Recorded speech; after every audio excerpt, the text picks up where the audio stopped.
do research, I teamed up with a wonderful lady, Dr. Lee, and I'm proud to call my partner in this venture. Through the lockdown, we interacted with each other, we compared notes, and we gathered information. Although we are continents apart, I found that we have so much in common in the way we understand our own children and kids in general. We found that good parenting skills are the need of the hour. So we created this course, especially for all of you, with the aim to make parents understand that there are no bad kids or naughty kids or stubborn kids, just badly misunderstood kids. And on that note, let me bring in my friend Dr. Lee to introduce herself. Well, thank you. And I loved what you said there. It is true. I think I found a kind of a soulmate in Crystal, and it's been a beautiful lead up to this and getting to know her better. So my name is Dr. Lee Burge, and I live in the United States. I am the mother of 3 adult children, and my background, though, is as a chiropractic physician here in the States. I went to school to become a doctor. And, but very quickly after having my first child, 26 years ago, I realized that I had a higher calling, and that was as a mother. And so the right path for me at that point was to walk away from my chiropractic practice and become a full-time mother. And I was able to do that. I was very blessed to be able to do that. And over the last 25, 26 years, I'm a person who tends to throw myself into whatever I'm doing. I am 200% or I'm not there. And so as I embraced this role as a parent, I devoured parenting books, took parenting classes, and just really set out to become the best parent that I could become for my children. And that has been a path that has brought many blessings. Along the way, I've done other things as well. For 6.5 years, I taught college level science. So I'm also a former college educator as well as a physician. And just recently, as my youngest, who is my only daughter, was approaching the age where she was going to leave our home and go to college, I kind of went through this process of trying to figure out what I wanted to do with the rest of my life. Did I want to go back into practice as a physician, which, by the way, I also did, spent the last 1.5 years back in practice as a doctor. But I also had a passion, and that was parenting. And so I launched a business almost 2 years ago as a parent educator, developing tools and strategies and sharing with parents those tools and strategies that have been successful, not only with my own kids, but with other families that I've worked with. Most recently, I published my first book, which is right up here on the shelf, Becoming a Rockstar Parent. And that is the name of my business, The Rockstar Parent, which is just simply focused. And I think Crystal said it so well about helping parents figure out who their children are and becoming the parent that that child needs to become successful. And I think that we have landed on some winning formulas for strategies and tools that are able to do that. So that is who I am and why I'm here. And I'm super excited to be able to partner with Crystal in this. So today's session is basically a discussion. We wanted the group that we are interacting with over the past few days. We wanted them to be involved and to get to know us better.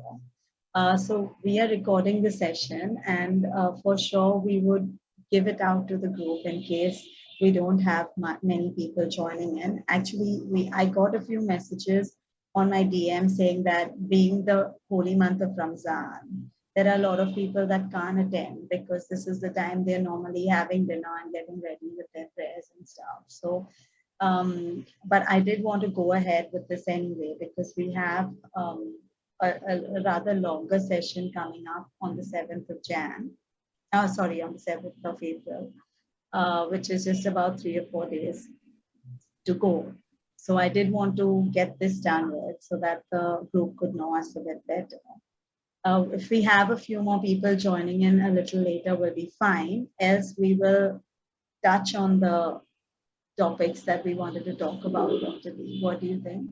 We can go ahead with that immediately. Let's do it. So we had some questions come in. We had asked the group to put up some questions to us. And we had also had a few common questions that parents ask about their children. So we're going to put those questions to Dr. Lee and get her take on the subject. I've put up the questions on the group, but for those who are not referring to the group, I'm going to just go with the first question. So let's hear Dr. Lee's take on one of the questions that has come to us. How can I get my child to listen to me better? So I think this is one of the most common questions that I'm asked as a parent educator. Parents are frustrated because they tell their children to do something and the child doesn't do it. So really, is it a listening problem or is it an obedience problem is sort of the first thing that I touch on when I talk to parents with this question. We're fairly confident that our children heard us. They heard us say, whatever we asked them to do. They heard it, they just didn't act. And so really that's what we want to hone in on, is trying to figure out, it's not a listening problem, it's an obedience or an action problem. And the first question I ask parents when we figure this out and we're working through this is, are you modeling to your child being a good listener? Oftentimes our children come to us with questions or they want to tell us something about their day, and it's not a great time for us in our day. We are busy, we're in the middle of something, we might be working. And so, yes, they're talking, but we are clearly not focused on them and what they're saying to us. And so what we're doing is we are modeling how to be a bad listener to our children. And so then when the tables are turned and we're talking to them, they do the same exact thing to us that they've seen us do to them. And so they are not willing to stop what they're doing to do what we've asked them to do because we didn't stop what we were doing when they were talking to us. So really, one of the first steps to really getting to the crux of this issue is that when our children come to us, we need to stop what we're doing, even if it's inconvenient. We need to give them our full attention right then. Now, it is absolutely okay to explain to your child, this isn't a great time for me because of this. Can we regroup in 5 minutes, 10 minutes, an hour? I want to hear what you have to say. I want to give you my full attention. I want to listen to you. Now's not the best time. That's okay to do because you're the grown-up, you're the adult, right? But when you absolutely promise them your time and your focus, you need to give it to them. I actually go into this topic in a broader sense, not just in my book, but we'll touch on it again on Thursday night about a few more tips to just really be able to focus on them and model what a good listener looks like to them. So they in turn learn what that looks like and can do it back with us. Right. So I think a lot of parents will agree that, it's not really practical to stop what they're doing, as you said. And now with a lot of parents working from home, at least multiple laptops on, multiple, mobiles on, people communicating with outsiders. Yes. it must be really, really hard for parents to handle what their child wants right now versus giving them their attention. So I think what you touched on was a really good thing, that we could make an appointment. Mhm. We could make a date or Yes. a little time with our child, and the child knows full well that mom is going to pay attention in that little time that's like allocated, and mom really wants to know and is interested in what I have to say. So Yes. they don't have to constantly fight for attention, Exactly. for our They know attention. it's coming. And if you're incredibly consistent at keeping your word with them, when you tell them in 10 minutes, I'll have time to do this. And if you Right. make sure that in 10 minutes you do it, you show them that you're consistent, that they're important. And so very few emergencies really come up with your children that you need to handle right that second. There are very few of those. Obviously, emergencies need to be handled, but their emergencies are not your emergencies. Right. And you can parent them on your time schedule. Yeah. Right. All right. Thank you, Doctor. We have another question I'm going to put up to you. How do I teach strong moral values to my children? This is, I'm going to sound like a broken record a little bit with the answer to this question, but I think this one also comes down to modeling. If we are people of integrity, we are people of high moral values, our children see us being kind to people, being, honest with people, living integrous, value-driven lives. We are going to raise integrous, value-driven children because we are their role models. We are their first and best teachers. And so as they see us live lives of high moral values, they will learn high moral values. Now, the question becomes, will they choose to live that way, right? They'll learn it, they'll see it in action through you, but will they ultimately choose it when they become adults? That's a trickier question. But the best foundation you can give them by modeling these values that you deem important to them will be your best tool to be able to increase the probability that they'll become adults with high moral values. Right. So what I'm getting from this, and I guess what we're trying to give to our audience today, is to actually do and not tell, right? To actually embody and not instruct, because that becomes a lot easier for the child to pick up. Yes. And we have to have those boundaries within which we work if we want the children to reflect the behavior that we expect. Yes. Right? And our children in general, are really, really skilled at honing in on hypocrisy. They absolutely will call you out when you're telling them to do something and they've seen you do the exact opposite. And the older they get, the more they'll call you out for it.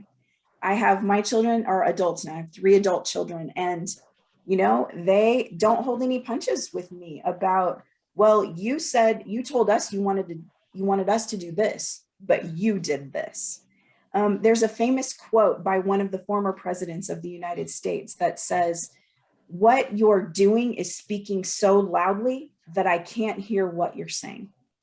And so really, the actions that we take and the way that we live are very powerful examples of what we are raising our kids to be. So yeah, we can be saying things all the time, but again, it goes back to the listening, right? And if what we're doing is inconsistent with what we're saying, they're going to pick up on that. Right. All right. So we go to another question now. Yeah. Which is very common. I think I hear it a lot. How do I get my children to maintain a healthy diet, to eat healthy food, and Yes. to enjoy healthy food, to ask for healthy food over what is easily available and what is delicious? Mhm. Well, I love this question. And I actually get this question a lot in my practice as a physician, right? Parents are worried because their toddler is eating maybe only 2 or 3 types of food, right? And over here in the United States, it's macaroni and cheese and chicken nuggets is what that is. It's junk food. It's not healthy long term, but it tastes really good to your children. And so one of the first things you need to just know about your children, just from a physical perspective, is that their taste buds are still developing, right? Just because they didn't like green beans at 1 and 2 when you first gave it to them doesn't mean they won't like it the rest of their lives. Their taste buds are developing at different rates, and oftentimes their taste buds for sweet come in and develop first before taste buds for, say, salty or other flavors. And their taste buds for spice tend to come in last. So it may be just that the food that you're trying to offer them really physically, because of their anatomy at their age, does not taste good. So we have to be careful when we introduce foods that we're not forcing them to eat something that actually really tastes bad to them, because that can then set them up for not wanting to try new things in the future. However, if they're a little bit older and they're really being stubborn about trying foods and trying new things, there are a couple of tips that I tell parents. And one is that first, you don't introduce a bunch of new things all at one time. You really focus on giving them something that they like and enjoy and introducing one new healthy thing at a time in a meal. So you're not bombarding them with a whole plate full of things that they may not like, but just one thing at a time. That tends to have a higher probability of success. The second thing that I encourage parents to do is invite their children into the process of meal planning and meal preparing. Now, I recognize that that means it takes more time. And sometimes we're busy and rushed and we don't have time to let them be part of that process.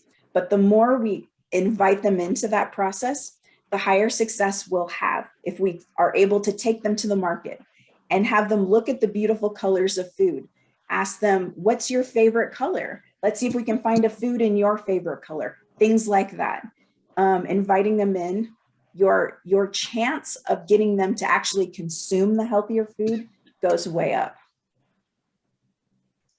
And I think this is what you've said right now, Dr. Lee, is really perfect for growing children. Mm-hmm. But even as they grow, it comes down to modeling, Yes. what we are eating. Yes. And the way that we are taking care of our health, not all of a sudden, but all the years of their life. So it's true. If we have our diet, we have a particular diet that we are following, and if our child is watching us and watching how we are aging beautifully and gracefully, Mm-hmm. and how we are keeping our weight in check, I think it's an automatic desire to want to follow the same, the same way that we are following, so that they are actually watching us do the right thing, watching us choose the right foods.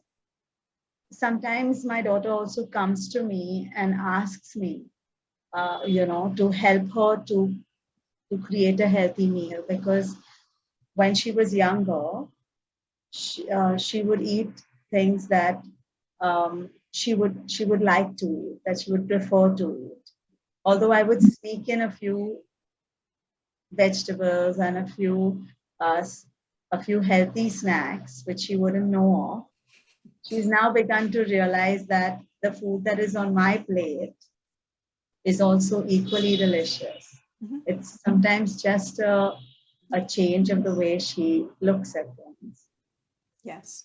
You And know, it's they're bombarded with so much of advertisements, yes, so much of colorful packaging. packaging. Yes. And when you go to a store, everything looks more delicious than the other. Mhm. And that's not done in a regular market. So, you know, that it's really important to give them that understanding. Yeah, and the flip side of that, right, is also encouraging them to get outside and engage in healthy activities. So Yes. it's not just the food part, that's an important part, but equally important is to provide opportunities for our kids to be able to run and jump and play and really engage themselves physically as well. Yes. That's important too.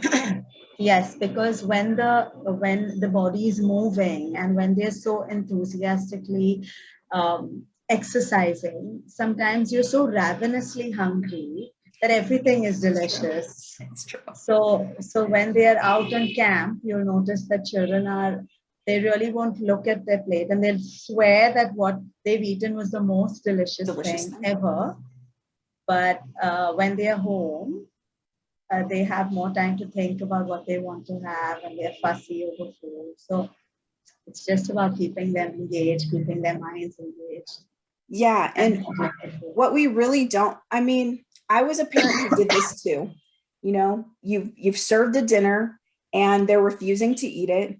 And so you say something like, you're going to sit there until you eat it.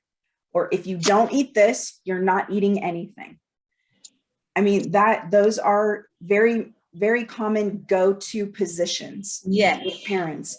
But what that does, and what I learned, is that what we're doing is setting up a power struggle over an issue that we don't want to become an issue. We don't want food to be an issue for our children. We want food to be fuel.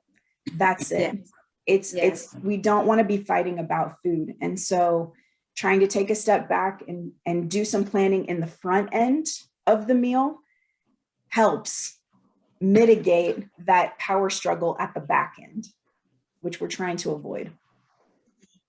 And also a little bit of research on our part about food is so important, because sometimes we think that there's a certain food that may not be healthy, but it's perfectly fine. And we may think that there's a certain kind of a food that is healthy, and it's absolutely not, the combination is not correct. So sometimes our children also, we need to pay attention to what they are enjoying. And it's just the combinations we need to change in order for it to look attractive and to encourage them to eat better. And also, I really talk about this in my book as well, this whole thing about the forbidden food theory. There were kids who would come to my home, you know, friends of my kids growing up, who knew that we had junk food in our home because I allowed my kids to have junk food in moderation, you know, a little bit of junk food here, a little bit of junk food there, not as a reward. We don't reward our kids with food, but just, you know, there's access to it. And there would be children who would come to my house to have play dates, and they would raid my pantry because they had no access to any of that kind of food at their home. And it set them up for this sort of unnatural desire to have as much as they could get. It was like a scarcity thing for them. And so really, you know, and like I said, I go way more in depth about this, but we want to be careful that we don't do that with our children, that we absolutely forbid, you know, an ice cream here or there or something like that. So it can become a complex issue, but it doesn't need to be. Right. All right, thank you. Let's go on to the next question. Are screen time limits really that important? That's a question that we get. I think that's kind of something that we'll be hearing all the time, because in the last 2 years of the lockdown, we've had children only on their screens with no other activity. Yeah, and it feels like all those screen time limits that we had been preached to about kind of went out the window, right? in the pandemic because our children were having to do remote learning. So they were on computers all day. And, you know, how did that really, it seemed like there was some mixed messaging going on there. Exactly. So let's just, the elephant in the room is that all of the research says that you should limit screen time for your kids. Now, the question becomes, what is that limit? Okay. And for me, it wasn't so much about the amount of time they spend on the screen, but the quality of what they're watching. If, as we learned during remote learning, if they're on their screen for 6 hours a day, but it's all learning, well, then that doesn't seem like a bad thing necessarily, right? But if what they're consuming in their screen time is programming that is contrary to the values that you're trying to teach them, then that screen time becomes detrimental to them. One of the big things over here in the United States are violent video games, right? Our young children are playing games where there are, you know, lots of violence, lots of killing. Some of it can be very graphic with blood and things like that. And so when we're talking about, well, is that good for your kids to do for 6-7 hours a day? I think we can all agree that that's not good. So really, as opposed to the quantity of time they're spending on the screen, we really need to focus on the quality of what they're watching and what they're engaging in. And so, you know, now that my children are adults and they're watching some of the shows that I didn't allow them to watch as children, they're coming back to me and saying, well, we understand why you told us this wasn't appropriate for us at a younger age. And so that's really where our focus needs to be. The other thing about this is social media. Social media, Facebook, things like that are here to stay. They're big business. And when our children become engaged in clubs and sports teams and things like that, those teams and clubs often communicate with their members via social media, just like we've been communicating with you for this group, right? So obviously the usefulness of social media means it's not going away. So we as parents really have a responsibility to introduce our children to social media on our terms, with our guidance, which means we need to educate ourselves about what's a good way for our children to be introduced to social media and what's a perhaps even dangerous way, because we know there are criminals who use social media also to victimize children. And so we really need to educate ourselves to be able to introduce our children to social media in ways that are healthy and safe. I actually have an entire blog post about the social media topic specifically, if you wanted more tips on that. But when it comes, so to kind of just summarize, right? When it comes to screen time, it's clear that letting our children be on screens all day, every day, not the best thing for them. However, some screen time is going to be necessary for learning and also for social development. And so we really need to be in the details as parents about what they're watching, who they're communicating with, and what they're doing when they're on their screen. Right. And I think everyone will agree. I mean, I think everyone will agree how it was so strange how educators were screaming, no, no, no to screen time in 2020, right up till 2020. Right. And all of a sudden, it was like an overnight change. Yes. Where everyone moved from no screen time, limit screen time, to just hours and hours, 6 hours and 7 hours of continuous screen time. Yes. So it's something that we have to accept, but at the same time, I think you had a couple of very good tips that we did put up on the group today on how to pay attention to your child while your child is using the screen. Yes. It's very important that we don't face the screen towards a wall. Yes. Or we have our screens in a public room where the rest of the family participates as well. Yes. And as far as possible, we don't encourage our children to take their screens to bed with them. Yes. That was a very Yes, point. because that is a huge issue, especially over here in the United States. I would imagine it's an issue there too, where our kids are taking their phones into their bedrooms, our teenagers, and they're not sleeping. They're on their phones until midnight, 1 a.m, 2 a.m. And I mean, that's just, first of all, there's nothing good that happens at that time of night on the internet. And there's nothing that happens at that time of the night on the internet that can't happen during the day. So they exactly. Yes, Exactly. they can use their screen during the And day. it's interrupting their sleep cycle. And we know how important, we haven't touched on sleep, but we know how important sleep and getting adequate sleep is for the success of our children in their academics, for one thing, but just in life. They need that sleep. And so it robs them of that. So. Have you ever had a parent asking you, like talking to you about the kind of tantrums that children throw when they are restricted from their screens? Yes. So this is why it's very important to set up guidelines and family rules for devices from the very beginning. You know, we are giving our children mobile phones, right? From younger and younger ages. And so it's tantamount to be able to set up those rules and guidelines from the moment you give them those devices. And one of those rules, like you were saying, is this device needs to stay in the family room, in a public area. This device gets plugged in and charged overnight down away from your bedroom, not in your bedroom, for example. So if you're able to impose those rules, the other rule that you impose as a parent that is helpful is that your child knows that you can take their device at any time and read anything you want to read.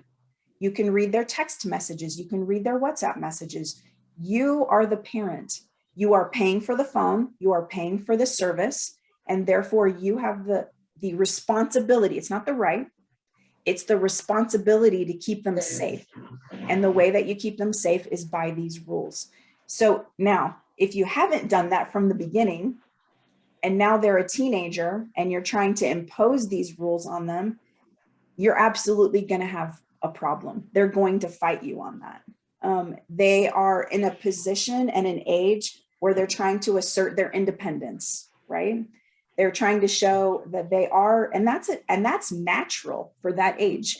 That is what we want. We want this gradual progression of independence in our children through their teenage years, so that when they do leave our home, they are independent and able to sustain themselves. So that's a good thing. So what we need to do at that point, I work with parents to help them step by step bring their children on board with understanding that even though we haven't done it this way in the past, this is the safest way to do it now. We're making a change, and change sometimes is painful, but this is what we're doing. So it's sort of a step-by-step process if they're a teenager and you're trying to impose these rules. And haven't you noticed that if you have a really good rapport with your children, and you are so understanding that when they come to you with a topic, they are more than willing to understand when you explain a situation to them. Yes, they are. And you know what, Crystal, we'll go into this in depth on Thursday night in our workshop, that we are going to try to establish ourselves as a parent that is rational, reasonable, and thoughtful. And if we establish ourselves as that kind of parent from the very beginning, then as they go through those years between 10, 11, 12, up to 14, 15, 16, if we've established ourselves as rational, reasonable, and thoughtful people who have their best interest in mind, we will have so much easier time when they're teenagers, communicating with them, continuing to guide them, and even into adulthood. It is so rewarding to have your adult kid come back to you and ask your opinion I have my middle child right now is trying to decide between 2 different internships for this summer. And he's coming to my husband and I and asking our opinion. He's 23 years old. He certainly can make the decision. And that's what we've told him. The decision is yours. But I thank him for coming to me and asking for my opinion and asking for me to weigh in on what might be best for him, because I'm further down the road, I'm more experienced, and we've established ourselves with them, with our children, right? We're rational, we're reasonable, we're thoughtful, we love them, we have their best interest in mind. So that's the payoff with that. That is the payoff. So true. Well, we have a couple more questions, but before we go on to those questions, I'd like to open up the discussion to the group.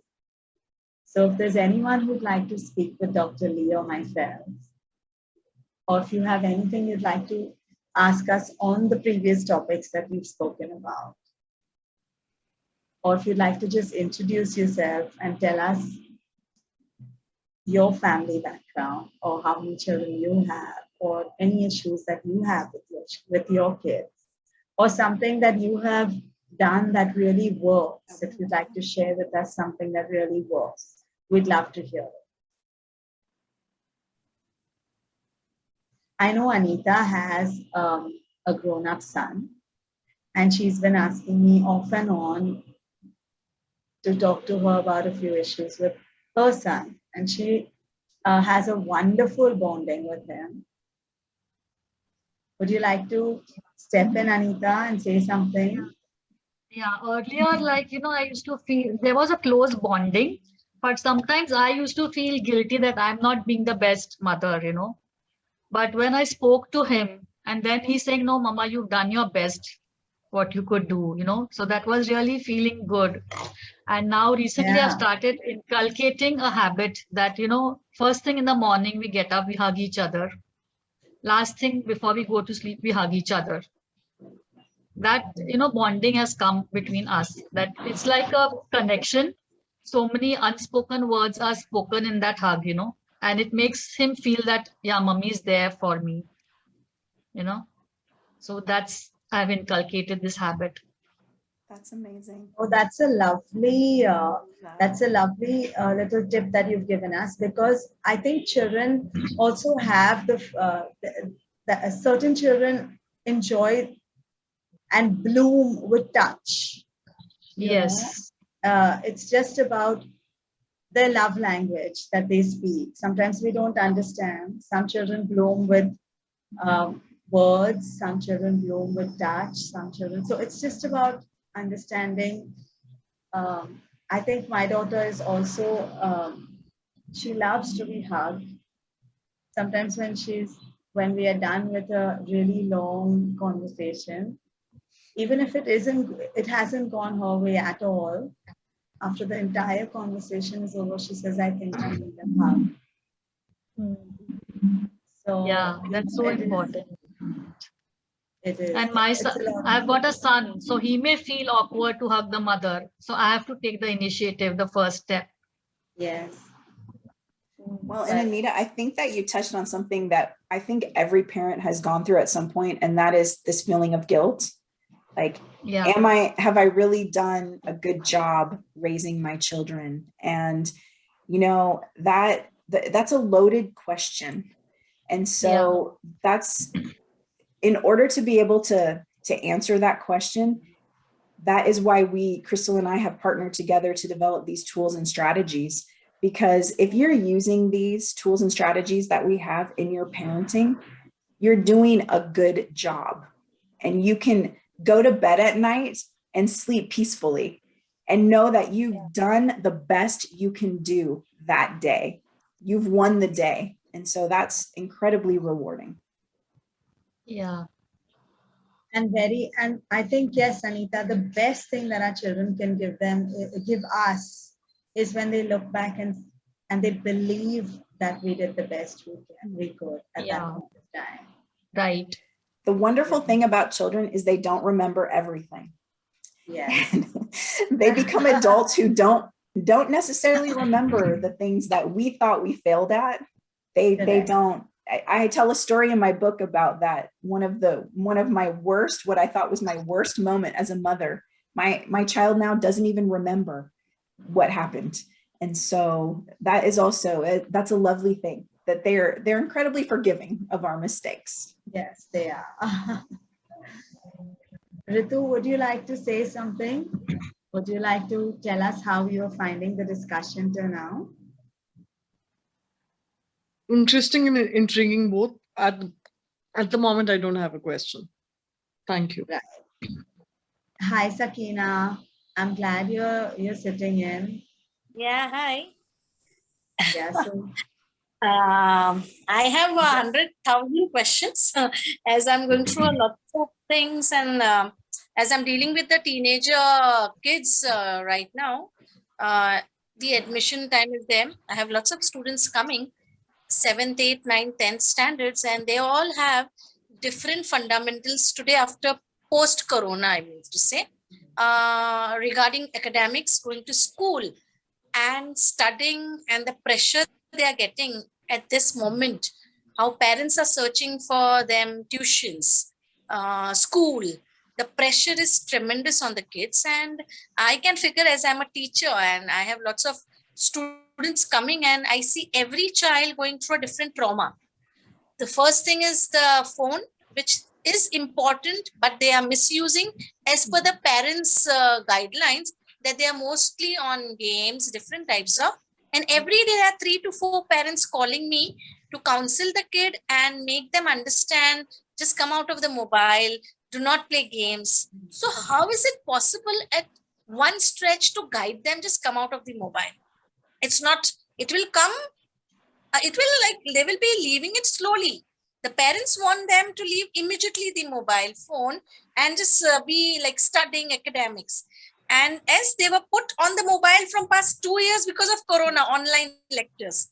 And Yes. now they want them to quit that and go on the academics. It's so much confusion right now on all my teenage kids. They are going through lots of doldrums and lots of confusions. They are disturbed. Lots of things are happening. They are not, they're getting tired by going to school because they were at home for past 2.5 years. And they have to go to school, they are going tuitions. Lots of things are happening, and I'm really seeing, I myself, I feel very sad, but there's no solution, I feel sometimes. There's nothing we can do. I would love that parents also understand the kids. I feel everyone should cooperate with this. Not a single person can manage this. So lots of things are happening. And I can see not in my daughter, but my students. So it's a reverse thing. So Dr. Lee, Yes. Sakina, let me tell you Sakina's background. Sakina is an educationist. She always has been. And she's almost magical with the children who she tutors.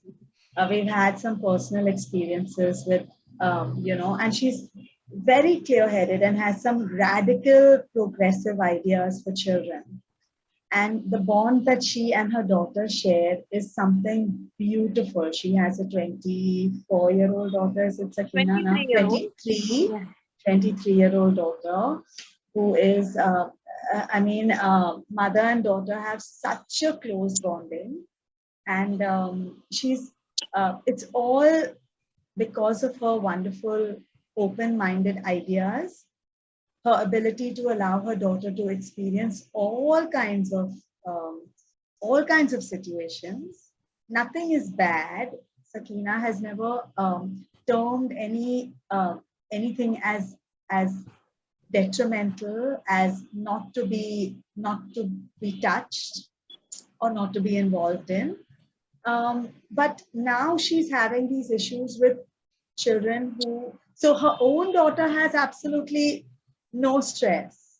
She doesn't feel the stress with her own child, but it's the stress that she's feeling with the children that she tutors now, who are in the adolescent age group.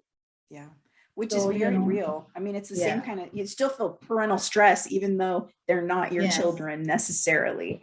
But, Yes. you know, one of the things that jumped out at me as you were talking is that we're starting, at least over here in the United States, to understand that phones, mobiles, are an addiction for our teenagers.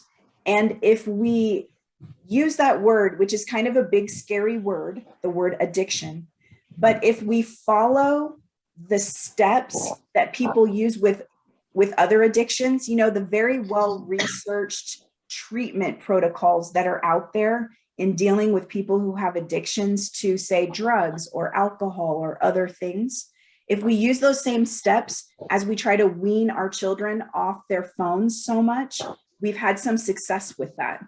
And one of the biggest things we need to do, if we think about phone usage in those terms, is we need to replace it. So cutting that out cold turkey, that's an expression we have over here, just all at once, just cutting off your access doesn't work. It in fact increases the frustration and increases their desire to do it more. And so finding something healthy and more acceptable that we can replace that time with, you know, they're interested in playing the games. If we can find games for them to play that are not on the phone, for example, it's just one example, then we've had greater success in trying to wean our children off their screen time. So that's one of the things that popped into my head. And I think that is one of the main reasons that we are talking about educating parents, isn't it, Dr. Lee? It's about educating parents finally and helping them to realize that they need to change their viewpoint towards certain things. They need to relax a little bit. They need to give their children a little leeway. They need to be educated. After all, what's suddenly given to the child and made into a habit, we can't just take away. Yeah. But parents don't have patience anymore. They just don't have the patience. And sometimes they, I think they hold their children to a very much higher standard than what they are capable of themselves. See, how many parents would agree to have their phones taken away during peak hours of work or peak hours of social media time? It would cause a disturbance in them too. It would. You know, so they're holding their children to higher standards than what they hold themselves to. Well, we just need to remember that the video game creator knows more about brain chemistry and the brain development of their consumer of the game than we do. Yeah. They make it their business to make those games such that we will want to stay on them more and more and more and more. And they've done the research to be able to know what colors, what sounds, at what intervals, all of those little dings and rewards and points and all of that stuff. They've done the research to know how to structure it to make it the most addictive they possibly can for us as the consumer of the video game. So we are combating that as parents, and you as a teacher, you're combating this industry that has done their research. So it is an uphill battle. Yeah. All right, so we have, let's move to another topic. Yeah, I think we had, I had brought up this a little earlier. One more very common question. How do I stop my child from displaying aggressive behavior? So, yes. Let's hear. So I'm just going to make it one statement and then go into some tips for that. But one statement about aggressive behavior is, again, modeling. If they see us raising our voices and becoming very animated and very easily frustrated with situations that happen in our lives and with people that we're close to, then we are modeling aggressive responses to them, to our children. And so we need to be very careful about what interpersonal skills we're displaying to our children. That's number one. But secondly, one step further than that is that when a child displays any behavior, positive, negative, that is the child's solution to the situation they were presented. So what we need to do as the grown-up in the situation is look at it from a very high level. We need to figure out why our child came up with that behavior as their solution to the problem they were faced.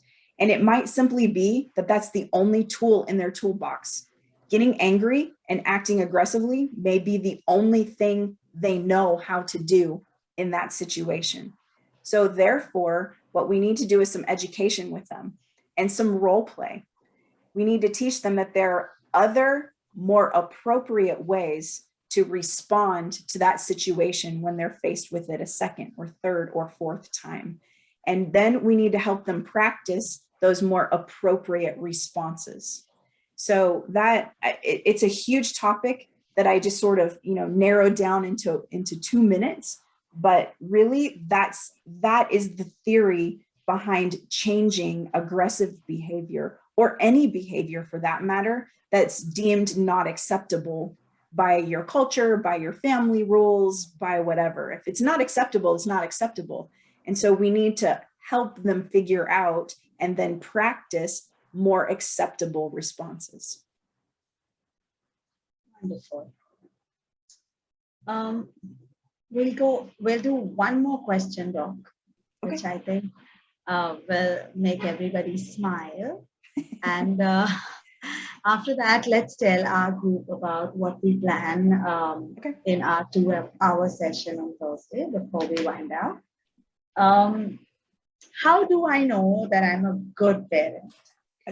Give me that validation, because my child isn't giving it to me. So give me that Yes. validation. How do I know that I'm a good parent? Okay, here's how I know that everyone on this call is a good parent, because you're taking your time to learn how to be a better parent.